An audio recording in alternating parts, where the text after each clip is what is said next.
नमस्कार। भाग्योदय विचार प्रवाह श्रृंखला का 89वां चरण 8-9 आज 6 फरवरी 2022 का दिन रविवासरीय चर्चा आरंभ करता हूं।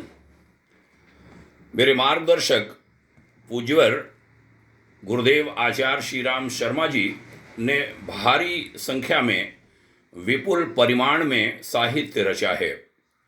उसमें एक पुस्तक है सपने सच्चे भी और झूठे भी, और उसकी बड़ी सुंदर व्याख्या की है। कई सपने सच भी होते हैं, कई काल्पनिक भी होते हैं, कई हमारी जो दिन में मनोदशा होती है उसके आधार पर भी आधारित होते हैं। कुछ सपनों में भवितव्यता भी छिपी होती है। आज इस पुस्तक की चर्चा क्यों कर रहा हूं? इसलिए कि आज प्रातःकाल हमारे मित्र उत्तर प्रदेश की राजधानी लखनऊ के एक हरफन मौला आध्यात्मिक पुरुष भाई श्री राजीव तिवारी बाबा के नाम से जो मशहूर हैं, सरनेम वह बाबा लगाते हैं, बाबा के भक्त हैं। बाबा अर्थात भगवान शिव। उनकी एक पोस्ट देखी, उसको हमने पढ़ा, बड़ा हम गहरे उतरे, काफ़ी कुछ चिंतन चला और मेरा मन किया कि रविवासरीय जो चर्चा है उसमें इस विषय को आज लूं। उनकी पोस्ट क्या थी? उन्होंने लिखा कि आज भोर यानी ब्राह्म मुहूर्त में हमने एक भयानक दुःस्वप्न देखा।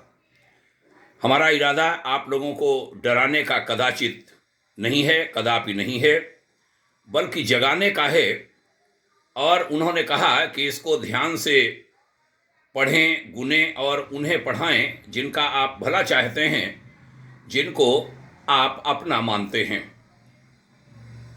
उन्होंने लिखा कि मैंने देखा कि अदृश्य या यूं कहूं मृत वायरस जो पूरी पृथ्वी पर कब्जा करना चाहता है, वह लगभग सभी मनुष्यों के भीतर प्रवेश कर गया है।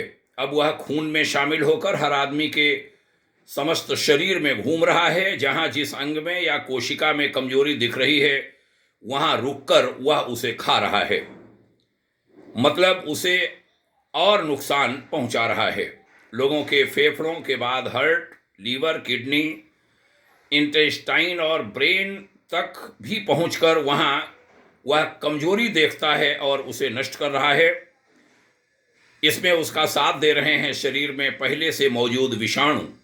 दिमाग में वायरस के पहुंचने पर लोग विक्षिप्त हो रहे हैं, पागलों की तरह एक दूसरे को मार पीट रहे हैं, कमजोरों को खा रहे हैं, झुंड के झुंड इंसान जानवरों की तरह एक दूसरे को मार खा रहे हैं। उन्होंने कहा कि मैंने स्वप्न में देखा कि जनपदों, राज्यों, देशों की सीमाएं खत्म हो चुकी हैं, कहीं कोई रोकने टोकने वाला नहीं। वर्ग, जाति, संप्रदाय की विभिन्नताएं भी खत्म हो गए हैं। सब मार रहे हैं, सब मर रहे हैं। जो थोड़ा सा मजबूत पड़ रहा है वो अपने से कमजोर को मार खा रहा है।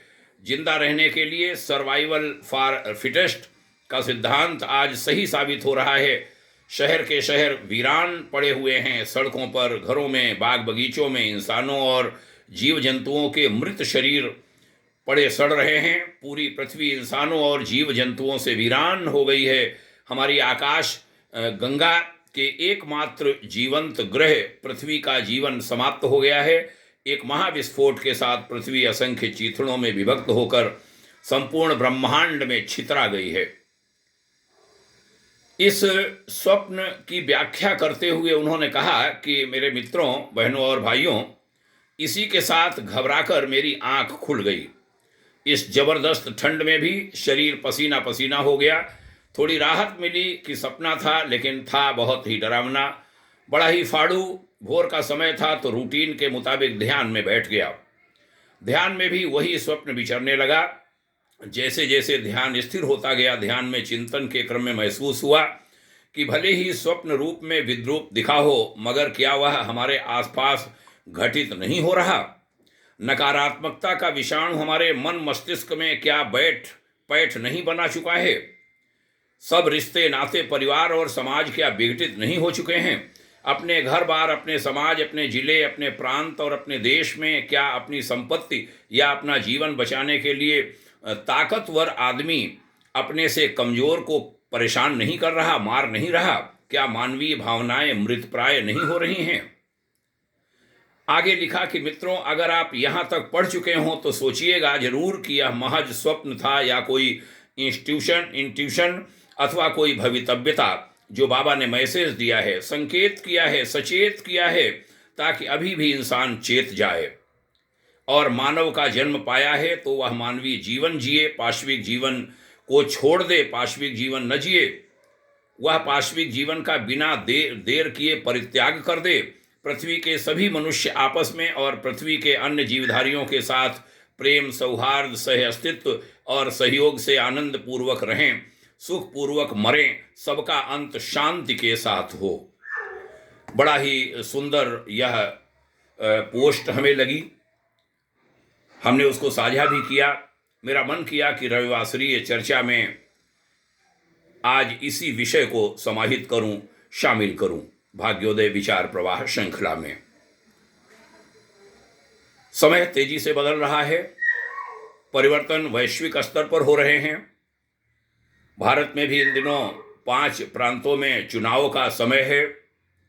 आगे 24 में राष्ट्रीय स्तर पर भी, लोकसभा के भी चुनाव होंगे। चुनावों की बड़ी तेज हलचल है। सभी राजनीतिक दल, उनको भी सचेत होने को कहूंगा कि राजनीतिक दलों को खुद के भविष्य और राष्ट्र की आंतरिक सुरक्षा की चिंता करते हुए बहुत संभल कर राजनीति अब करनी होगी, क्योंकि समय बड़ी तेजी से बदल रहा है। देश के लोगों को भी इन सब के जो खराब राजनीतिक पचड़े हैं उनमें पड़ने से बचना होगा और सभी देशवासियों को एक दूसरे के साथ एकरस होकर रहना होगा। विश्वास डगमग हुआ है, जो पहले से डगमग पारस्परिक विश्वास है उसकी चूलें नीचे से हिलने लगी हैं, जो किसी के भी हित में नहीं है, न देश के न व्यक्ति के। भारत का सनातनी समाज वास्तव में उदार मना है, स्वभावतः वह उदारवादी है और सबको वह आत्मसात करने की इच्छा रखता है, भावना रखता है, क्षमता भी रखता है। लेकिन हाँ, वह कुछ शताब्दियों और आज़ादी के बाद के 7 साढ़े 7 दशक के ढेरों अनुभवों के बाद भीतर से अब सचेत बहुत हो गया है और उसकी सतर्कता नई पीढ़ी में लगातार बढ़ती जा रही है। वह मूलतः अध्यात्मवादी है और राष्ट्रवादी भी। भारत की जो बहुसंख्यक जनता है वह सबको लेकर के चलना चाहती है, धर्मनिरपेक्षता को अच्छा मानती है। धर्मनिरपेक्षता की अपेक्षा सभी के द्वारा अकेले सनातन समाज से ही की जाती है। यह भी धारणा भारत के बहुसंख्यक समाज की बन गई है। अब ये बात उचित नहीं कि हम केवल एक समाज से सारी अपेक्षाएं करें, सबको बराबर चलना होगा।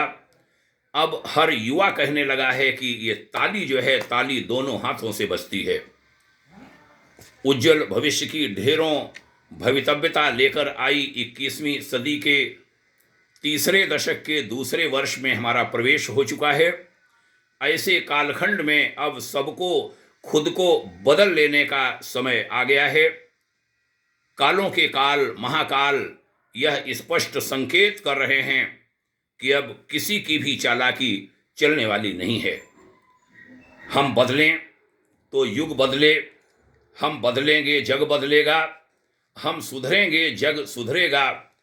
इस नारे की जगह अब आवश्यकता आन पड़ी है कि हम सीना ठोक कर यह कह सकें, हम बदल गए तुम भी बदलो, हम सुधर गए तुम भी सुधरो। इस दिशा में अब सबको आगे बढ़ना होगा, प्रमाणित करना होगा महाकाल के सम्मुख। सभी जन देव भूमि भारतवर्ष की मूल आत्मा को समझें और उससे किसी भी तरह का खिलवाड़ करने की प्रवृत्ति से बचें। यह खिलवाड़ करने वाले कोई भी जन अब महाकाल के कोप से बच नहीं सकेंगे। आज के रविवासरीय साप्ताहिक भाग्योदय विचार प्रवाह श्रृंखला के इस क्रम में ये भाव संभवतः ईश इच्छा से निकले हैं और यह भाव विचार पूरे देश और पूरे विश्व में सोशल मीडिया के माध्यम से जाएंगे। आगे भी ये शब्द जिंदा रहेंगे। हम लोग तो नहीं होंगे, लेकिन ये शब्द जीवित होंगे। ये शब्द सभी का कल्याण करते रहें। ऐसी शुभ कामना के साथ संपूर्ण विश्व में सुख और शांति का जोड़ा स्थापित हो, सभी सुखी हों, सबका हित हो, जन जन पर उपकारी हो। ऐसे भाव के साथ आज की चर्चा का समापन करता हूं। आप सभी के चरणों में नत होते हुए सभी को, सभी वर्गों के लोगों को प्रणाम करते हुए कि सब लोग कृपया सुधरें। चालाकियां मेरा मेरा मेरे मुझे सब मिल जाए, इस सब के ऊपर उठें, सब सबकी सोचें, सबका कल्याण हो, यही मंगल कामना।